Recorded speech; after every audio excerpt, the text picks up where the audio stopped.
बारामती लोकसभा मतदारसंघाच्या महायुतीचे उमेदवार सुनेत्राजितदा पवार यांच्या प्रचाराच्या नारळ फोडण्याच्या कार्यक्रमाच्या निमित्तानं उपस्थित असणारे आपल्या सगळ्यांचे सहकारी नवनाथ पडळकर, वासुदेव नाना काळे, चंद्रराव अण्णा तावरे, बाबाराजे जाधवराव, बाळासाहेब गावडे, रंजन काका तावरे, सुनंदाताई उदावंत, दिलीप खैरे, सुनील पोटे, अविनाश मोटे, सुनील वायसे, प्रमोद तावरे, प्रकाश जगताप, तसंच उपस्थित असणारे सुरेंद्र जेवरे, विजय बापू चिवतरे, मंगलदास बांदल, संदीप पवार, मिलिंद साबळे, दिग्विजय जगताप, अमोल देवकाते, हनुमंत लकडे, मनसेचे ॲडव्होकेट सुधीर पावसकर, ॲडव्होकेट विनोद जावळे, पोपटराव सूर्यवंशी, रासपचे घनश्याम देवकाते, प्रकाश देवतकाते, आठवले गटाचे सूर्यकांत वाघमारे, विक्रम शेलार, संजय वाघमारे, सुनील शिंदे, खरात गटाचे सचिन खरात, राजाभाऊ कांबळे, निलेश लोंढे, सुमेश भिसे, आमच्या जय मल्हार क्रांती संघटनेचे रामदास कोमणे,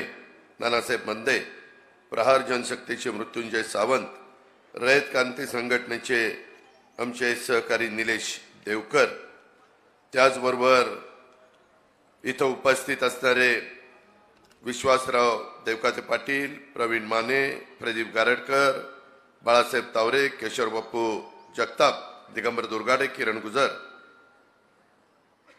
जय पाटील, पुरुषोत्तम जगताप, सचिन सातव, प्रशांत काटे, राहुल वाबळे, वीरधवल जगदाळे, सुभाष सोमाणी, योगेश जगताप, मदनराव देवकाते, करण खलाटे, प्रमिनिता खोमणे, सुनील पवार, इम्तियाज शिकलकर, अनेक माझे सहकारी या सगळ्या बारामती परिसरातले आहेत. आमच्या गावचे आत्माराम देवकाते पाटील, बाळासाहेब पवार, सैजराव मोहिते, सुरेखा शेलार, सुनीता पवार, देवीदास देवकाते, अनेक माझ्या कनेरी, काटेवाडी, पंचक्रोशी, बारामती तालुका, बारामती शहर, बारामती लोकसभा मतदारसंघ या भागातून प्रचाराचा नारळ फोडण्याच्या करता, मारुती रायाचं दर्शन घेण्याच्या करता आणि उमेदवार महायुतीच्या उमेदवाराला शुभेच्छा देण्याच्या करता उपस्थित असलेले सर्व वडीलधारी नेते, तरुण सहकारी, महिला भगिनी, पत्रकार मित्र आणि माझ्या बंधू भगिनींनो, खरं तर अनेक निवडणुका आपण कनेरीमध्ये जुन्या लोकांना आठवत असेल, अण्णांना, बाळासाहेबांना, विश्वनाथ बुवा गावड्यांना, खूप काही मान्यवर वडीलधारी इथं आहेत आणि 1967 सालापासून प्रचाराचा नारळाचा शुभारंभ आपण कनेरीच्या मारुती रायाच्या दर्शनाने त्या ठिकाणी सुरुवात करत असतो आणि परंपरा आपण जपलेली आहे. याही वेळेस आज नेमका शनिवार होता, परवा दिवशी आपण फॉर्म भरला. प्रचंड संख्येने उमेदवारी अर्ज भरण्याच्या करता माझ्या बारामती लोकसभा मतदारसंघाचे महायुतीचे सर्वच घटक हे एवढ्या प्रचंड संख्येने आले की अक्षरशः पुण्याची वाहतुकीचा खेळखंडोबा झाला, जामिंग झालं. सगळ्या कार्यकर्त्यांना तिथं पोचता पण आलं नाही, पण उत्तम अशा प्रकारचा प्रतिसाद आणि एक माहोल हा महायुतीचा बनवण्याचं काम ज्या माझ्या सहकार्यांनी केलं त्या सर्वांना धन्यवाद देतो. आजच्या या प्रचाराचा नारळ फोडण्याच्या कार्यक्रमाला, शुभारंभाला इथं आलेल्या सर्वांचं मी मनापासून स्वागत देखील करतो आणि त्यांचे आभार देखील मानतो. मित्रांनो, निवडणुका म्हटल्यानंतर आपल्याला नेहमी आपण उमेदवार असतात, विचार करतो कोण आपल्याला न्याय देईल, विश्वास देईल, आपली कामं होतील आणि त्या पद्धतीनं आपण मतदान करत असतो. मी सगळ्या महाराष्ट्रामध्ये सांगतो, तुम्हालाही सांगेन, ही गावकीची भावकीची निवडणूक नाहीये, ही देशाची निवडणूक आहे. देशाच्या 135 ते 140 कोटी जनतेचा कारभार हा कोणाच्या हातामध्ये द्यायचा? देशाला खंबीर नेतृत्वाची गरज आहे. गेल्या 10 वर्षाचा कारभार मोदी साहेबांचा आपण बघितलेला आहे. इतर पक्षांकडे नजर टाकली तर कुणी असा नेता आपल्याला देशाचा कारभार करेल अशा प्रकारचा आत्ताच्या घडीला तर विश्वास वाटत नाही. राहिलं नाव राहुल गांधींचं. ही निवडणूक सुनेची आणि मुलीची निवडणूक नाहीये, ही नणंद भाऊजाईची निवडणूक नाहीये, ही भावकीची निवडणूक नाहीये, ही मोदी साहेब आणि राहुल गांधी यांची निवडणूक आहे. कारण निवडून बारामती लोकसभा मतदारसंघातल्या 6 विधानसभेतनं उमेदवार ज्यावेळेस जाणार आहे त्यावेळेस दिल्लीमध्ये तिसऱ्यांदा जे पंतप्रधान नरेंद्र मोदी होणार आहेत त्यांना साथ देण्याचं काम जे उमेदवार करतील त्यांना विकासाच्या करता मदत होणार आहे. आपण बघितलंय अनेक गोष्टी माझ्या आधीच्या वक्त्यांनी त्या ठिकाणी बोलून दाखवल्या. मला कळालं की वेगवेगळ्या गोष्टीच्या बद्दल माझ्यावर आरोप केले जातात. मला काही अंगाला भोकं पडत नाही. बारामतीची जनता, कझेरीची जनता, काटेवाडीची जनता अनेक वर्ष मला ओळखते. गेले माझं लहानपण इथंच गेलेलं आहे. इथं पहिल्या सभा तिथं आपण घ्यायचो. नंतर इकडं आलो. इकडं जरा झाडं वाढल्यानंतर इकडं सभा घ्यायला लागलो. ह्या सगळ्या काळाचे, ह्या सगळ्या स्थित्यंतराचे बारामतीतले वडीलधारी लोक साक्षीदार आहेत. हे पण आपल्याला नाकारता येणार नाही, विसरता येणार नाही. मित्रांनो, सहज मी बघत होतो. काल मी पाहिलं त्याच्यामध्ये आदरणीय पवार साहेब वर बसलेले होते. लोक भावनिक कसं करतात बघा. आता मी इथं बसलोय, सुनेत्रा उमेदवार म्हणून तिथं बसली, बाकीचे सगळे स्टेजवर बसलेत. अतिशय गर्दी झालेली आहे. महत्वाच्या लोकांना देखील नीटपणे बसायला जागा नाही. काही इतर ठिकाणी बसलेत. काल अतिशय दूरची दृष्टी. तुम्हाला काय सांगू की अमेरिकेचा टाइम्सचा कोणतरी पत्रकार आलेले होते. राजदीप सरदेसाई पण आलेले होते. त्याच्यानंतर साहिल पण आलेले होते. मीडिया मोठा होता. नेमके पवारसाहेब तिथं वर बसलेले, पायापाशी सुप्रिया बसलेली, ह्या बाजूला रोहित आणि इथं युगेंद्र, अख्खं कुटुंब जवळ घेऊन बसले होते. बाबूराव तुम्ही इथं आहात, प्रकाशराव तुम्ही इथं आहात. कधी एकदा तरी एवढ्या सभा झाल्या असं जवळपास कोणी बसलो होतं का? साहेब तिथं बसले तर मी लांब कुठेतरी बसायचो, जवळ पण बसायचो नाही. बाकीचे सहकारी जवळ बसायचे. एक मीडियाला अमेरिकेमध्ये देखील ते जावं की बघा कुटुंब कसं एक आहे. आणि ती मुलं माझ्याही मुलासारखी आहेत. मी 91ला तुम्ही मला खासदार केलं बाळासाहेब चंद्रराव देवकाते, आणि ते खासदार केल्यानंतर एकाचा जन्म झालाय. आणि ती काल सांगतोय सगळ्या संस्था साहेबांनी काढल्या. म्हणजे आम्ही काय नुसतंच मी काय केलं? 31-32 वर्ष मी नुसतं शांत बसलो, काहीच मी केलं नाही. ही बारामती जी काही सुधारली ती इतरांच्याच मुळे सुधारली. अजितचा काडीचा संबंध नाही. ह्याचा कुठंतरी विचार करा. एवढ्यावरच नाही, मला तर त्यांनी सांगितलं. मी आता इथं चंद्ररावण्णा बाळासाहेब आहेत, त्याच्यामध्ये सगळ्या गोष्टीला मी उल्लेख करणार नाही कारण त्या गोष्टीला मला फार महत्व द्यावंसं वाटत नाही. पण त्या संदर्भामध्ये सगळ्या संस्था साहेबांनी आणल्या. बारामतीकरांनो, छत्रपती सहकारी साखर कारखाना कुणी आणला? जाचक बंधूंनी आणला. माळेगाव सहकारी साखर कारखाना कुणी आणला? शेंबेकरांनी आणला. जाधवराव बाकीचे सगळे मान्यवर त्याच्यात होते. सोमेश्वर कारखाना कोणी आणला? मुगुटराव अप्पांनी आणला. हे सगळं जगजारी आहे ना. त्याच्यानंतर खरेदी विक्री संघ पूर्वीचाच होता, बाळासाहेब पूर्वीच होता, आपल्या काळात नाही निघाला. त्याच्यानंतर बारामती बँक पूर्वीच होती. पोपटराव तुपे आणि कोणी त्याच्या आधीच्या काळामध्ये काम करत होते. फार काही उदयाला आलेली नव्हती. खंडागळे गुणवडीचे खंडागळे, हा खंडेराव खंडागळे. बरं ठीक आहे, माझं काही चुकलं तर सावरून घ्या. त्याच्यामध्ये बारामती बँक त्यावेळेची. मार्केट कमिटी कधीची आपली आहे? फार पूर्वीपासूनची. नगरपालिका कधीची आहे? 1865. कुणाचे तुमचे आमचे एकाचाही जन्म झाला नव्हता.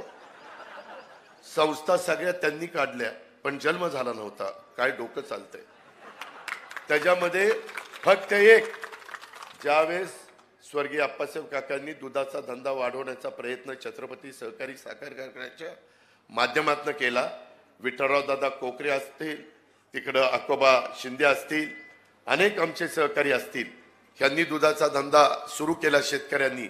आणि त्याच्यातून मग स्वर्गीय व्ही.डी. अण्णा जगताप यांनी पहिल्यांदा ते मुख्य प्रवर्तक बारामती तालुका दूध संघाचे मला वाटतं झाले आणि तो दूध संघ मात्र साहेबांच्या मार्गदर्शनाखाली निघाला.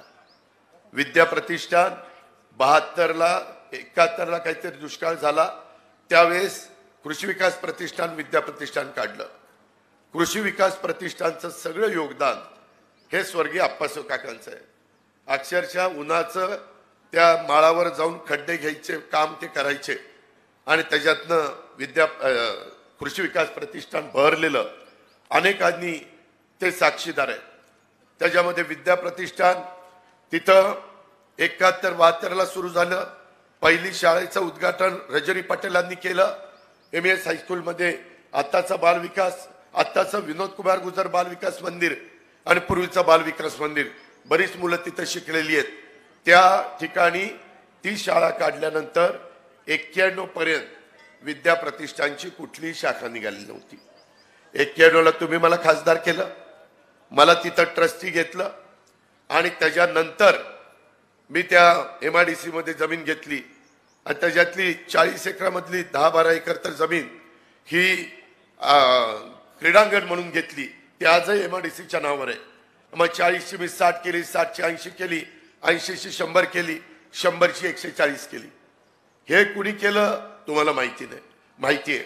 आणि खुशाल आमचे चिरंजीव सांगतात हे सगळं साहेबांनी केलं. तिथल्या इमारती वगैरे सगळ्या कोण पाणी मारत होतो, कोण बांधकाम करत होतं, साहेबांचे आशीर्वाद होते, मी नाही म्हणत नाही. पण तुम्ही एवढं दडदडीत खोटं कसं काय बोलता? काही वाटेल तशा पद्धतीनं चुकीचं का लोकांना सांगता? अरे तुमचे जन्म पण झाले नव्हते तरी तुम्हाला काही पहिलं कळायला लागलं का काय हे मला या निमित्तानं कळत नाही. त्याच्यामध्ये आज खरं तर 72,000 कोटीचं कर्जमाफी झाली.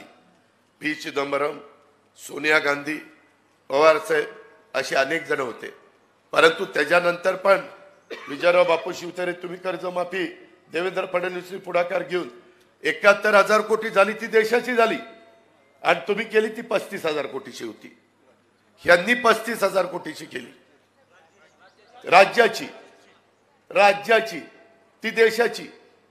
त्याच्यानंतर पुन्हा मी सरकारमध्ये गेलो त्यावेळेस उद्धवजी आम्ही सगळ्यांनी पुन्हा पहिल्या कर्जमाफीचं नाव बहुतेक शिवाजी महाराजांचं दिलं होतं ना, शिवाजी महाराज कर्जमाफी योजना, आणि नंतर महात्मा ज्योतिबा फुले कर्जमाफी योजना ती आम्ही केली. त्याचा तर कोणी उल्लेखच करत नाही. ती काही 1000 कोटी, त्याच्यामध्ये वेळेत परतफेड करणाऱ्याला 50,000 दिले. अजून काही विषय राहिलेत. मी दिलीपरावांना सारखं सांगतो याद्या पाठवा, वेळेत परतफेड करणाऱ्यांना आपण देऊन टाकू. आम्ही पण नंतरच्या काळामध्ये कर्जमाफी राज्यात केली ना, वेगवेगळ्या प्रकारचे निर्णय घेतले ना. त्याच्याबद्दल जास्त कोणी बोलायला त्या ठिकाणी तयार नाहीये. आणि एकंदरीतच काम करत असताना वेगवेगळ्या पद्धतीनं काही जण सांगतात. एकाने तर काय सांगितलं की म्हणले धमक्या दिल्या जातात. आता कोण धमक्या देतोय? अहो एवढे तुम्ही सगळे बोलताय, गप खाली मान घालून गुमानी ऐकतोय. काही बघितलं का? कोणाला धमकी दिली का? मी धमकी देत बसलो असतो तर एवढ्या मतांनी लोकांनी मला निवडून दिलं असतं का? आज मी आपल्याला सगळ्यांना सांगेन, सकाळी माझ्याकडे किरण तावरे आणि काही जण होते. सुवर्णा दत्तात्रय पवार, शारदानगर शिपाई, डे स्कूलची शारदानगरची, 10 वर्ष काम करत होती. 3 दिवसापूर्वी तिला कामावरून कमी केलं गार्गी मॅडम यांनी आणि निरोप दिला, तुझा मुलगा घड्याळाचं काम करतोय, तुला उद्यापासून कामावर यायचं नाही. हे धडधडी ज्वलंत उदाहरण. शारदानगरच्या परिसरामध्ये मीटिंग घेऊन काय काय चाललंय आणि कुणाकुणाला काय दमदाटी केली जाते, उगीच कशाला काही पण थापा मारायच्या, त्याच्यामध्ये कुणाचा गँग म्हणून उल्लेख करायचा आहे. आज मलिदा गँग, कुठं कसली गँग, अरे त्याच्यामध्ये यांना कुणाला जास्त काही माहिती नाही. बारामतीकरांनो, खरं तर आता विजय बापू, मंगलदास, बाबाराजे, आमचे वासुदेवराव असे अनेक मान्यवर इथं आहेत. त्यांनी थोडंसं मला समजून घ्यावं, परंतु कधी कधी दुसरी बाजू आम्ही बोललो नाही तर लोकांना ते खरं वाटायला लागतं. 10 एकच गोष्ट खोटी सांगितली तर लोकांना खरी वाटायला लागते. जिल्हा परिषदेची निवडणूक लागली 2017ची. त्याच्या आधी मी सांगतो, काल साहेब सगळ्यांना घेऊन बसले होते. 89ची निवडणूक. 89ला स्वर्गीय हिरेमठ काका, विजयराव कोलते, बारामतीतले काही लोक असे साहेबांना वर्षा बंगल्यावर भेटायला गेले आणि साहेबांना म्हटले, साहेब बारामतीमध्ये अजितला लोकसभेची उमेदवारी द्या. 89चं सांगतोय. साहेबांनी सांगितलं, असं करा, मी जातो आता काठेवाडीला शेती बघायला आणि त्याला इकडे पाठवा आणि त्याला राजकारण करू द्या. एवढं सांगितल्यानंतर तोंडात मारल्यासारखी सगळी आली. त्यावेळेस जी निवडणूक झाली त्या 89च्या निवडणुकीत भाऊंच्या विरोधात बहुतेक लाला उभे होते, लालासाहेब काकडे,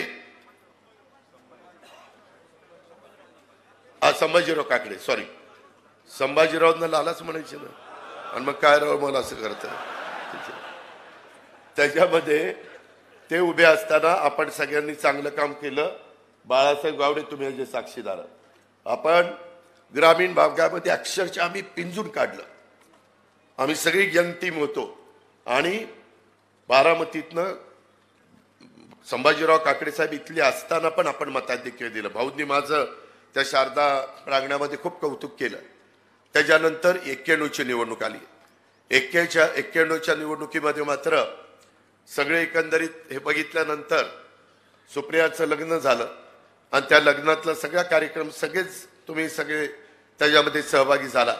कार्यक्रम चांगला पार पाडला आणि त्यावेळेस काही उद्योगपतींनी, मी नावं पण तुम्हाला सांगू शकतो, ते म्हणले, अरे तुमचं कोणतरी घरातलं एखादं राजकारणात पाहिजे. तर ते म्हणाले, साहेब की आमचं ते अजित जरा त्याला इंटरेस्ट आहे, बाकी काही कुणाला इंटरेस्ट नाही. त्या दिवसापासून दुसऱ्या पिढीत राजूदादा, मी, जयंत पाटील, जयंत पवार, अभिजित पवार, श्रीनिवास पवार आणि रणजित पवार, मीच एकटा राजकारणात. हे बाकीचे सगळे धंदापाणी करत होते. आता यांनी गेले 2 महिने सगळा धंदापाणी सोडलं आणि निवडणुकीचं काम सुरू केलं. खोटं गळ्याच्यान खरं बोलतो. त्याच्यामध्ये सगळेजण माझ्या कुठल्या प्रचाराला आले नाही, कुठं काही गेले नाही. सुरुवातीच्या वेळेस प्रचार केला असेल, पण तुम्ही जीवाभावाचे कार्यकर्ते सगळे प्रचार करायचे आणि आपण एक निवडणुका जिंकत त्या ठिकाणी गेलो. आता मात्र वेगवेगळ्या ठिकाणी जातात आमचे थोरले बंधू आणि प्रत्येक गावात वैयक्तिक आपल्याच गटाच्या कार्यकर्त्यांना घरी जाऊन भेट घेतात. आणि तुम्ही इकडे फिरू नका, पण जास्त पुढं तरी करू नका. काही काय ऐकवतात, हे आम्ही दादाचं काम करणार, बरं करा, पण जास्त पुढं तरी येऊ नका, स्तब्ध राहा. त्याचबरोबर आमदारकीला आम्ही तुम्हाला मतं मागणार नाही, पण खासदारकीला तरी मतदान करा. लोकांच्या मध्ये संभ्रम असताना निवड करतात. मित्रांनो, कृपा करून ह्या प्रचाराला बळी पडू नका. आज आपल्याला शिवाजीराव शिवतारेंनी जे सांगितलं, विजयराव शिवतारेंनी सांगितलेलं वेगवेगळ्या प्रकारचं, मी त्या काळामध्ये पदमसिंह पाटलांच्या मागे लागून जनाई शिरसाईचं पाणी बारामतीकरांना आणलं. ते माझे सख्खे मेवणे होते. त्याच्यामुळे त्यांनी ऐकलं. मी त्यांच्या घरचा जावई, मी 1 रुपया घेतला नाही. घेतला का? 1 रुपया घेतला नाही. ती जावायची अंगठी पण घेतली नाही. पण त्याच्यामध्ये मी डॉक्टरांना म्हटलं, डॉक्टर साहेब, आमच्या या जिरायत भागात ही फार महत्वाचं आहे. तुम्ही पाटबंधारे मंत्री, मला मंजूर करून द्या. तुमचा फक्त कोंबडा काढला, तुमची सही झाली की माझ्या जिरायत भागाचं कल्याण होतं. मित्रांनो, आम्ही एकदम लहान होतो त्यावेळेस लोक सांगायची, नाझरं झालं की बारामती आणि पुरंदरचं कल्याण झालं. नाझरं झालं, पुरंदरचंही कल्याण झालं नाही, बारामतीचंही कल्याण झालं नाही. कॅचमेंट एरिया आहे त्याला कमी. आत्ताही मला बाबाराजे जाधवराव काकून सांगत होतं, गराड्याला पाणी सोडा. आत्ताच 10 मिनिटापूर्वी आमचं बोलणं झालं. कारण तिथं पण कॅचमेंट एरिया कमी आहे. जसं वीरला, भाटगरला, नीरादेवगरला, गुंजवणीला, चास कमानला, पवनेला, कुकडीची 5 धरणं, घोड, कोयना, उरमोडी आणि कनेर, त्या धोंबलकोडी यांना जसं कॅचमेंट एरिया आहे तसं आपल्याला नाही. तसंच उजनीला नाही. वरची सगळी धरणाची भांडी भरली की मग उजनीला आमच्या पाणी येते आणि मग उजनीवर जे काही आर्थिक सुबत्ता नांदलेली आहे, यंदा कमी पाऊस झाला त्याच्यामुळे आपण सगळेजण तिथली अडचणीत आलेलो आहे, पण ही परिस्थिती आहे. आम्ही इथं अण्णा आहेत, माळेगाव कारखान्यांनी मला वाटतं काही पैसे पलीकडच्या श्रीरामनी दिले, काही माळेगावनी दिले आणि केटीवेर केले नीरा नदीवर आणि त्याच्यानंतर मग कारखान्याचे पैसे परत दिले असं काहीतरी झालं. आपल्याला वाटलं कोल्हापूर बंधारे झाले की आपलं सगळं नदीचा दोन्ही भाग, माझा खंडाळा तालुका, फलटण तालुका, पुरंदर तालुका, बारामती तालुका, माळशिरस तालुका, इंदापूर तालुका सगळा चांगला होईल.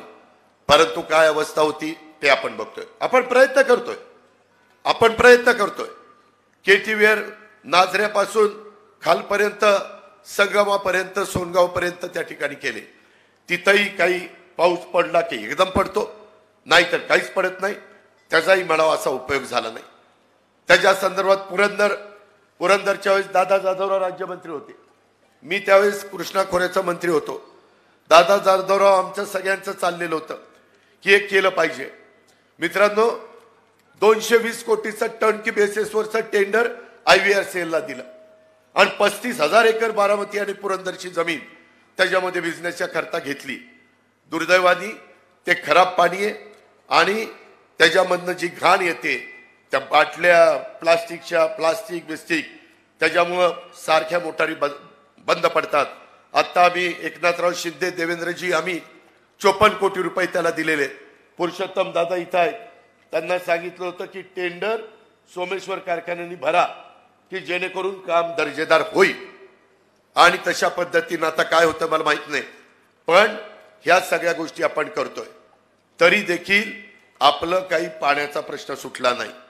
काही बाबतीमध्ये नीरा डाव्याला अडचणी आल्या, परंतु मी पुन्हा सरकारमध्ये गेल्यानंतर आम्ही दत्तामामा भरणे बाकीच्या सगळ्यांनी त्याच्यामध्ये काही गोष्टी केल्या. त्यामुळं इंदापूर तालुका, बारामती तालुका, पुरंदर तालुका पाण्यापासून वाचला. आज देखील तुम्हाला पाणी चालू आहे, कॅनल चालू आहे आणि जून पर्यंत तो कॅनल होणार नाही अशा पद्धतीनं त्यांनी त्या ठिकाणी आपण ह्या सगळ्या गोष्टी केल्या. ते झाल्यावर आम्ही एवढं सगळं केलं. तेही राज्यमंत्री होते, मी पण कॅबिनेट मंत्री होतो आणि आम्हाला आता कळेना एवढं सगळं करून काही पाण्याचा प्रश्न सुटत नाही. वरसगाव पायशेत, खडकवासला, टेमघर तर प्यायला जातंय पुण्याला, दिवसेंदिवस पाणी कमी होत आहे. मात्र सिवरेज ट्रीटमेंट प्लांट मधलं पाणी हे आपल्याला त्या ठिकाणी मिळतंय, त्याच्यातनं काही आपली शेती हिरवीगार होईल. पण जोपर्यंत आम्ही मुळशीचं पाणी पुण्याला प्यायला आणत नाही आणि टाटाला आम्ही सांगत नाही की टाटा तुम्ही त्या ठिकाणी तुमची जेवढी वीज आहे तेवढी राज्य सरकार तुम्हाला देईल ग्रीडमधनं आणि तुम्ही पाण्यावर वीज तयार करता ती करू नका. आता पाण्याची खूप गरज माणसांना आणि शेतकऱ्यांना आहे. त्याबद्दलचा पण प्रस्ताव विजयराव तुम्ही त्या सरकारमध्ये असताना ती कमिटी नेमलेली होती सुर्वेची, अविनाश सुर्वे, त्याचा अहवाल आलाय. अविनाश सुर्वेंनी मला सांगितलं, देवेंद्रनी पण सांगितलं. आता ती योजना ती आपल्याला त्या ठिकाणी करायची. वीरचं ओव्हरफ्लोचं पाणी बऱ्याचदा ओव्हरफ्लो होऊन खूप पाणी वाहून जातं. त्याचा उल्लेख मध्ये विजयरावांनी पण सासवडला केला, मी सुप्याला केला. तिथनं तुमचा तर विश्वासच बसणार नाही. तेलंगणाच्या मुख्यमंत्र्यांनी 2 लाख हॉर्सपॉवरचे पंप बसवले. किती? 2 लाख हॉर्सपॉवर. आपल्याला एवढं हॉर्सपॉवर लागतच नाही. आपल्याला फक्त 1.5 महिन्यात जास्तीत जास्त पाणी वाहणार आणि कर्नाटकला तिथून समुद्राला जाणारं उचलायचं आहे आणि त्याच्यातनं आपली सगळी भांडी, नाझरा असेल, आपले तलाव असतील, आपली शेततळी असतील, जेवढी काही साठवण तलाव असतील ते सगळे भरून केटीवेर भरून घ्यायचे. हा आपला प्लॅन आहे.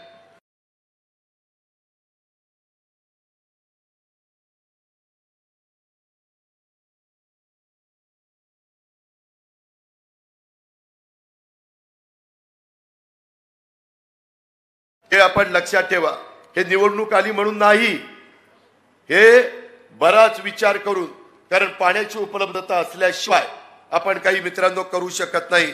ही वस्तुस्थिती आहे केलेला आहे. आता या सगळ्यांना लागतो पैसा.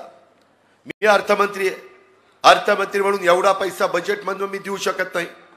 त्याचबरोबर कृष्णा भीमा स्थिरीकरणाचं तेही टनेलमधनं पाणी सोमनथळी उद्दटला आणायचंय.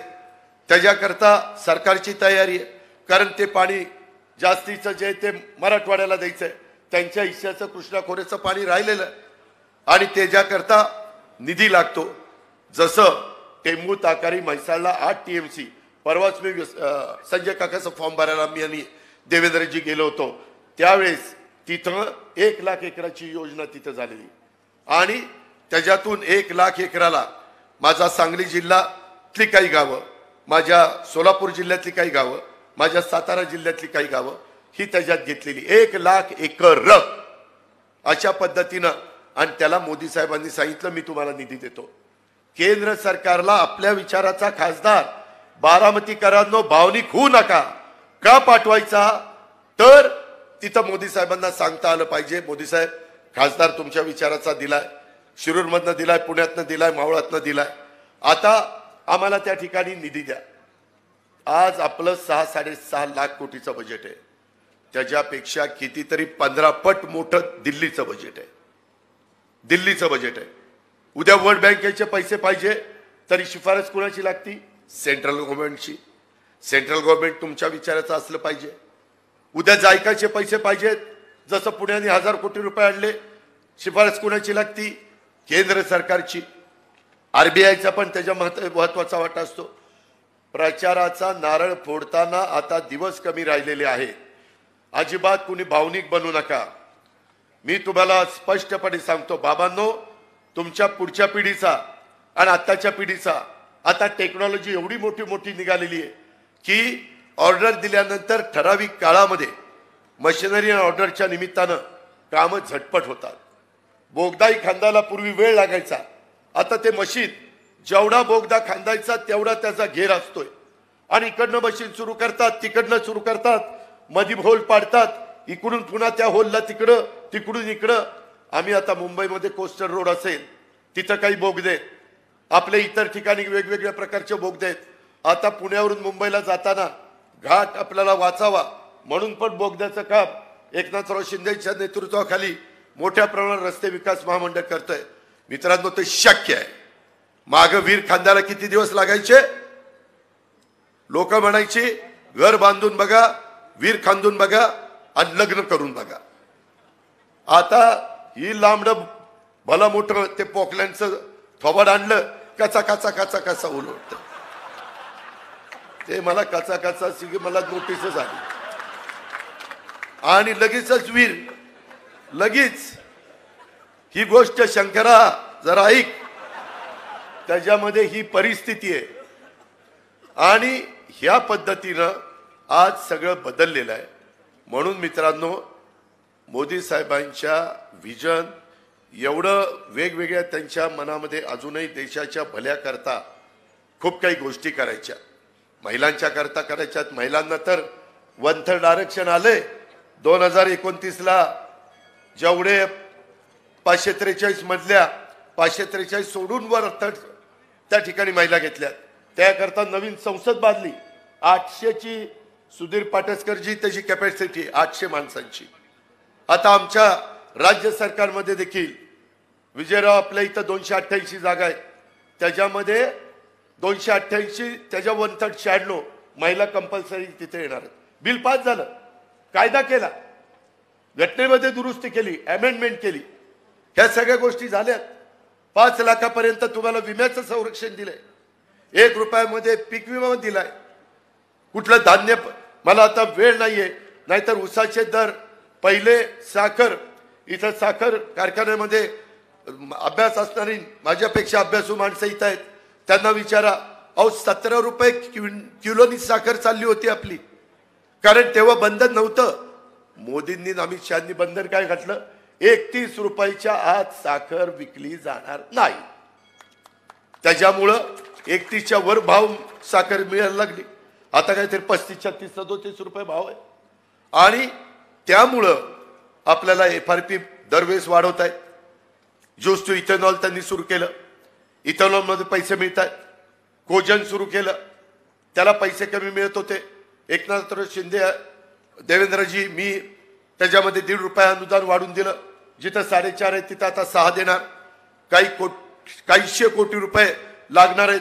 परंतु माझ्या ऊस उत्पादक शेतकऱ्यांना ऊसाचा भाव चांगला मिळण्याच्या करता राज्य सरकार हे सर्वसामान्यांचं आहे हे शिंदे साहेब सांगतात, म्हणून आपण ते केलेलं आहे. मित्रांनो, किती गोष्टी तुम्हाला या निमित्तानं मी सांगू की त्या बाबतीमध्ये ह्या सगळ्या गोष्टी तुम्हाला समजतील. मी मगाशी बोलता बोलता राहिलो. ही जोडी इकडं पायाच्या पुढे जरा बसली होती ना, त्याच्यातल्या 17ला स्वतः माझे थोरले बंधू राजेंद्र पवार मला म्हणले माझ्या रोहितला जिल्हा परिषदेचे सदस्य केलं पाहिजे. कुठला गट कुठला गट कुठला गट, शेवटी मी हा गुणवडी आणि श्रीसुफळ गट निवडला. साहेबांना फोन केला. साहेब म्हणले अजिबात नाही, राजकारणात दुसऱ्यांनी यायचं नाही, धंदा पाणी करा, बारामती ॲग्रो बघा. म्हटलं साहेब ते वडील पण फार आग्रही आहेत, तोही खूप आग्रही. मी सांगतोय ना, नाही फोन दिला ठेवून. मी पुन्हा रात्री राजूदादाकडे गेलो. मला गावातल्या एकाने सांगितलं राजूदादांनी अपक्ष फॉर्म रोहितचा भरायचं ठरवलेलं आहे जिल्हा परिषदेला. हे सगळं गुणगान गातायत ना, दादानी असं केलं, दादानी तसं केलं. पण जिल्हा परिषदेचं अपक्ष उमेदवारी लढायचं ठरवलेलं होतं. सूचक म्हणून पण सांगतो, भाऊसाहेब भालचंद्र काटेला सांगितलं, तो त्याच्या एकदम राईट हँड आहे. एकदम एकदम म्हणजे असं ते म्हणजे आम्ही पण बाळूला माहिती आहे त्या ठिकाणी कोजागिरी पौर्णिमेला दूध बीत प्यायचो, एकत्र गप्पा मारायचो. पण आता गडी फारच, मला त्याच्या घरात सुपारीचा का काही कार्यक्रम होता त्यालाही बोलवलं नाही. एवढा माझा दुस्वास करायला लागला. सॉरी 61 भाऊसाहेबाचीच 61. सॉरी मी चुकून म्हणलं, सुधरून घेतलं. बरं असं मधनं मला सुधरून घेत चला. त्या संदर्भामध्ये त्याला सूचक म्हणून फॉर्म रोज सही करायला सांगितली. मी साहेबांचं न ऐकता परस्पर AB फॉर्म तर माझ्याच हातात. म्हटलं धर बाबा, भर बाबा, आणि त्याला तिकीट दिलं.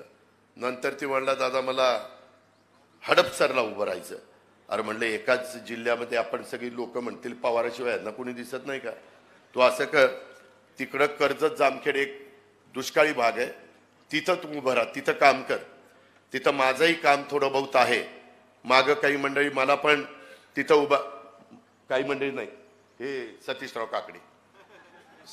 काकडे मला वाटतं 10 वर्षापूर्वी मला म्हणले होते की तुम्ही तिकडं जा, कुठं कर्जत जामखेडला, तुमचे काय असेल तिथं घाला म्हणणार नाही, करा म्हणणार. काय काम करा, काम करा. आणि इथं कोण द्या, सुनेत्रा पवार द्या. हे आमचे विरोधक द ग्रेट सतीश काकांनी मला, काकडे साहेबांनी सल्ला दिलेला होता. त्याला म्हणलं ही अवघडच झालंय, लोक म्हणतील आता नवरा पण बायको पण असं काय चाललंय. आणि मी काही त्या भानगडीत पडलो नाही. मला काकांनी आग्रह केला पण मी काही पडलो नाही त्याच्यात. मी हे सगळं खरं सांगतोय, तुम्हाला सगळ्यांना माहिती आहे. शिवाजीराव कैलास, मी खोटं त्या ठिकाणी बोलत नाही. संग्राम, तुझ्यामध्ये कुठल्याही परिस्थितीमध्ये ह्याच्यात चुकीचं त्या ठिकाणी होत नाही, हे आपण सगळ्यांनी लक्षामध्ये घ्या. आणि ह्या सगळ्या घटना शेवटी आम्ही निवडून आलं. साहेब पण मला चिडले की कशा करता तू नाही ते करत असतो, ऐकत नाही, हट्टीच आहे, अमकं आहे तमकं आहे. आता ठीक आहे, बोलणी तर खावीच लागतात वरिष्ठांची, ती तर आपल्या मराठी संस्कृतीमध्ये चालतंच ह्या सगळ्या गोष्टी. आणि आता अगदी बाबा तेही एक राहिलं, हडपसरला मी म्हणलं अरे तिथं ह्याला द्यायचं तिकीट आपल्या चेतनला, आणि तिथं कुठं चाललाय? नाही म्हणलं माझ्या सासऱ्याचा मगरपट्टा आहे, तिथं मला सोपं जाईल. अरे म्हणलं मगरपट्ट्यावर कसं काय हडपसर जोडायचं? 5.5 लाख मतं, फार तर फार मगरपट्टा 25,000चा, 25,000 कुठं, 5.25 लाख कुठं? म्हणलं आपलं तिकडंच चल. आणि तिकडं त्याला तिथं तिकीट दिलं. मगरपट्ट्यामध्ये देखील त्यांनी मागणी केलेली होती. काही गोष्टी सुनील तटकरेंनी सांगितलेल्या आहेत, त्याच्या मी खोलात जात नाही. परंतु आज आता तिथं पोकळी निर्माण झाली. काही काहींना आत्ताच आमदारकीची स्वप्न पडायला लागली. आता काय सांगू, त्याच्यामध्ये अशा पद्धतीनं ह्या सगळ्या गोष्टी सुरू झाल्या. सांगावं तेवढं थोडं आहे. मला वाईट हेच वाटतं की बाबा आम्ही सगळ्यांना न्याय देण्याचा प्रयत्न करतोय, सगळी कामं करतोय. कनेरीकर त्याचे साक्षीदार आहेत. लाकडी लिंबोडीची उपसा सिंचन योजना आम्ही दत्ता मामांनी देवेंद्रजींच्या मागे लागून आता मंजूर करून घेतली. त्याच्यातनं पण वरचं सावळ, जैनकवाडी, कटफळ, तिकडचा कनेरी, काटेवाडीचा वरचा भाग हाही त्याच्यातनं बागायती होतो. मला वाटतं आपली 7 गावं आहेत आणि 9 गावं इंदापूरची, 9 आणि 7 असे काहीतरी ती स्कीम आहे 16 गावांची. ती काही कोटीशी, काही 300 का काही कोटी रुपयाची आहे. ह्या पद्धतीने आपल्याला कामं करायची. त्याकरता केंद्रामध्ये मोदी साहेबांना नुसतं विरोध करणारा खासदार नको. 10 वर्ष विरोध करून काही एक काम आपलं झालं नाही, एक काम आपलं झालं नाही. आणि पुन्हा 5 वर्ष, 15-15 वर्ष जर आपली वाया गेली बारामती लोकसभा मतदारसंघाची, तर निम्म आयुष्य वाया जाते ना. नोकरीला लागल्यावर 30 वर्षांनी ती रिटायर होतोय, 28व्या वर्षी नोकरी लागतोय, 30 वर्षांनी 58 होतोय आणि रिटायर होतोय. त्याच्यातली जर निम्मी वर्ष गेली तर कसं व्हायचं? त्याकरता ही निवडणूक महत्वाची आहे. त्याकरता महायुती ह्याच्यात आम्ही आमची विचारधारा सोडलेली नाहीये. शिवशाहू फुले आंबेडकरांच्या विचारधारेनेच आम्ही चाललोय. आमच्यावर वाटेल तशा प्रकारचे आरोप त्या ठिकाणी केले जातात. कोण सांगतं दिल्लीला आम्ही दोघंच नडतो. अरे दिल्लीला तुम्ही दोघं नडता, परंतु आमच्या लोकसभा मतदारसंघाचं नुकसान होतंय त्याचं काय? तिथं नडून नाही चालत, तिथं आपलंसं करून कामं करून घ्यावी लागतात. तिथं विश्वास संपादन करून कामं करून आपण सगळ्यांनी लक्षामध्ये घेतली पाहिजे. आता काल काहीतरी सांगितलं की साहेबांची ताकद अमेरिकेपर्यंत आहे आणि आज तिकडचे अमेरिकेचे न्यूयॉर्क टाइम्स जर्नलिस्ट आलेले. आता त्यांना सांगितलं की बाबा 19 तारखेला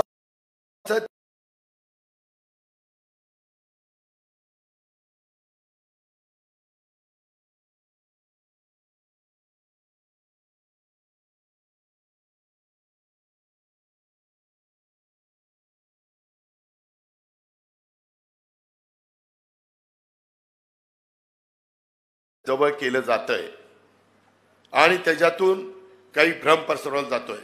25-15चा निधी, राज्य सरकारचा निधी, डीपीडीसीचा निधी, जिल्हा परिषदेचा निधी, CSR. सुप्याच्या लोकांना माहिती आहे की CSR किती मधी बोरकरवाडीला, तरडोलीला, मोरगावला दिलेला आहे. कोट्यावधी रुपये त्या ठिकाणी दिलेले आहेत. गावामध्ये प्रत्येक बूथवर जे मतदान होईल ते अत्यंत चांगलं झालं तरच त्याचं श्रेय गावाला दिलं जाईल. नाहीतरी काही जण अजित पवार गावचा सरपंच आणि अजित पवार जर घड्याळाचं काम करत असेल तर अजित पवारच्या विरोधातल्या गावातल्यांनी उलटं काम करायचं आणि अजित पवारला कसं तिथं कमी पडायला हे बघायचं. त्यापेक्षा सगळ्यांनी काम करा, सगळ्यांनी हातभार लावा. त्याच्यामध्ये काहींना वाईट वाटलं, मी म्हटलं की आता वडिलांना निवडून दिलंय, 91ला मुलाला निवडून दिलंय, 3दा मुलीला निवडून द्या, एकदा सुनेला निवडून द्या. ह्याच्यात काय माझं चुकलं? मी हेही सांगतो, तुमच्या सगळ्यांच्या देखत सांगतो, माझ्या लोकसभा मतदारसंघातले मान्यवर त्यांच्या देखत सांगतो, निवडून दिल्यानंतर माग जे 15 वर्षाच्या करता उमेदवार निवडून गेलेले होते त्यांच्या 5 वर्षाची प्रत्येक कारकिर्दीपेक्षा ह्यांची कारकीर्द जास्त उजवी असेल हे मी तुम्हाला करून दाखवीन. मी, देवेंद्रजी, एकनाथराव, आम्ही पण दिल्लीमध्ये जाऊ, आम्ही मोदी साहेबांना सांगू. आता मी इकडे लक्ष, म्हणजे आता हा निर्णय घेतल्यामुळं आता आमच्या मोदी साहेबांच्या पण ओळखी झाल्या, आमच्या अंबानी अडाणींच्या पण ओळखी झाल्या. पूर्वी आमच्या ओळखीच नसायच्या, आम्ही नुसतंच घासायचो. मोठी लोक यायची, आलो आलो आलो, ह्यांनी केलं आणि निघून जायची. राबणारा राहायचा तसाच. ठीक आहे, हरकत नाही, परंतु आता तरी आमच्या ओळखी व्हायला लागल्या. त्या ओळखीचा फायदा आम्ही राज्यालाच करून देतोय, जिल्ह्यालाच करून देतोय. आणि त्यामुळं माझी तुम्हाला विनंती आहे की यामध्ये मला बारामती सारखं, पुरंदर, दौंड, इंदापूर, आमचं बोरवेला, मुळशी, खडकवासला हाही भाग करायचा आहे. खडकवासला शहरी भाग आहे, परंतु तिथंही आपल्याला ते करायचं आहे. आता ते करण्याच्या करता आपल्याला अनुभव आलेला आहे. त्याच्यामुळं खूप जण म्हणतात अरे यांना बारामतीशिवाय काही दिसतच नाही, बाकीच्याला देतच नाही. मी अनेक ठिकाणी आता इतर भागाला पण देतोय, कारण तुम्हाला समाजाचं काम करायचं म्हटलं तर सर्वांना बरोबर घेऊन जावं लागतं. त्याच्यामुळं तो विचार आपण करतो. अजूनपर्यंत अनेक पदाधिकारी जे राष्ट्रवादी काँग्रेसचे, भाजप, शिवसेना, मनसे, रासप, RPIचे सर्व घटक, सदाशिवराव खोतांचा पक्ष सगळे त्या निमित्तानं कामाला लागले. परंतु अजूनपर्यंत अनेक पदाधिकारी पूर्ण ताकदीनं कामाला लागलेले नाहीत. माझी त्यांना हात जोडून विनंती आहे की त्यांनी कृपा करून आता कामाला लागावं. घड्याळाचं काम करायला दोन अर्थ निघतात कामाला लागायचे. एक कामालाच लावा किंवा खऱ्या अर्थाने कामाला लावून निवडून पाठवा. पक्षाच्या कार्यकर्त्यांनी ठामपणे एकाच बाजूने त्या बाबतीमध्ये उभं राहावं. आज शनिवार आहे, मारुतीरायाचा दिवस आहे.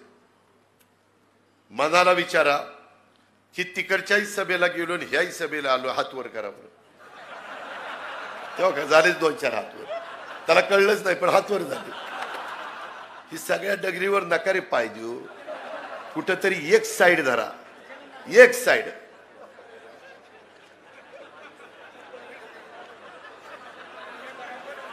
माझी विनंती आहे की खरंच कुणी किती भावनिक, शेवटच्या सभेला पण भावनिक होती, कदाचित काही अश्रू डोळ्यात येतील काहींच्या. भावनिक होऊ नका. प्रपंचाचा प्रश्न आहे. ह्या आपल्या नीरा उजव्या डाव्या कालव्याचंही पाणी कमी झालेलं आहे, त्यालाही आपल्याला पाणी जास्त आणायचंय. आणि आम्ही विजयराव आणि देवेंद्रजी ह्या सगळ्यांनी जो निर्णय घेतलेला तो खूप चांगला घेतलेला आहे. त्याच्यामध्ये गावातील प्रत्येक वाडीवर वस्तीवर जाऊन लोकांना आपली पक्षाची म्हणजे महायुतीची आणि विकासाची बाजू समजून सांगा. जे मतदार बाहेर गावी आहेत त्यांची तातडीने यादी करून त्यांना संपर्क करा आणि मतदानाला आणण्याचं नियोजन करा. गावामध्ये गटतट विसरून फक्त घड्याळालाच कसं मतदान होईल. हो बोलतो बोलतो बोलतो नाना, तुझं नाही ऐकायचं तर कुणाचं ऐकायचं. त्याच्यामध्ये गटतट विसरून घड्याळाला कसं मतदान होईल पहा. कार्यकर्ते आणि पदाधिकारी यांच्यात एकमेकाशी समन्वय ठेवा. राष्ट्रवादी काँग्रेस पक्षाची महत्वाची भूमिका आहे. आपल्या मित्र पक्षाला थोडंसं महत्व द्यायला कमीपणा वाटून घेऊ नका. मित्र पक्षातील पदाधिकारी आणि कार्यकर्त्यांना बरोबर घेऊन समन्वय साधून प्रचार करा. महादेवराव जानकरांना माझ्याकडं परभणीची जागा आली, परंतु मी तिथं राजेश विटेकर निवडून येत होता. पण सगळ्यांना संधी मिळाली पाहिजे त्याकरता तिथं जानकरांना आपण उमेदवारी दिली आणि निवडून आणण्याच्या करता एकनाथराव शिंदे का महादेव जानकरांची शिट्टी वाजली. त्यांची खूण तिथं शिट्टी आहे. त्याच्यामुळं तिथं परभणीत शिट्टी आणि बाकीच्या भागामध्ये कमळ, धनुष्यबाण आणि घड्याळ ह्या खुणा आहेत. तर समन्वय साधून तो प्रचार आपण सगळ्यांनी केला पाहिजे अशी माझी आपल्याला सगळ्यांना आग्रहाची, कळकळीची, नम्रतेची त्या ठिकाणी विनंती आहे. मी बारामती तालुक्यामध्ये तुमच्या सगळ्यांच्या मदतीनं काय विकास केलेला आहे हे आपल्या सगळ्यांना माहिती आहे. आणि उद्याच्याही काळामध्ये अजून साखरेला आणि शेतकऱ्यांच्या मालाला 2 पैसे अधिक मिळतील ह्या पद्धतीचा प्रयत्न हा निश्चितपणे आपल्या सगळ्यांचा राहणार आहे. ही पण मला तुम्हाला सगळ्यांना ह्या निमित्तानं सांगायचंय. मित्रांनो, माझी पुन्हा विनंती आहे की शेवटच्या सभेला आपण जमणारच आहोत, परंतु आपण कुठल्याही प्रकारे भावनिक होऊ नका. आणि काही झालं तरी महायुतीच्या घड्याळाच्या चित्राच्या शेजारचंच बटन दाबण्याचं काम उद्याच्या 7 तारखेला आपण सगळ्यांनी करा आणि आपल्या उमेदवाराला काही लाखांनी बारामती लोकसभा मतदारसंघातनं दिल्लीला पाठवा. हीच आग्रहाची, नम्रतेची, कळकळीची विनंती करतो आणि आपल्या सगळ्यांची रजा घेतो. जय हिंद, जय महाराष्ट्र. आमची व्हिडिओ बातमी आवडल्यास लाईक, शेअर आणि समांतर चॅनलला सबस्क्राईब करायला विसरू नका.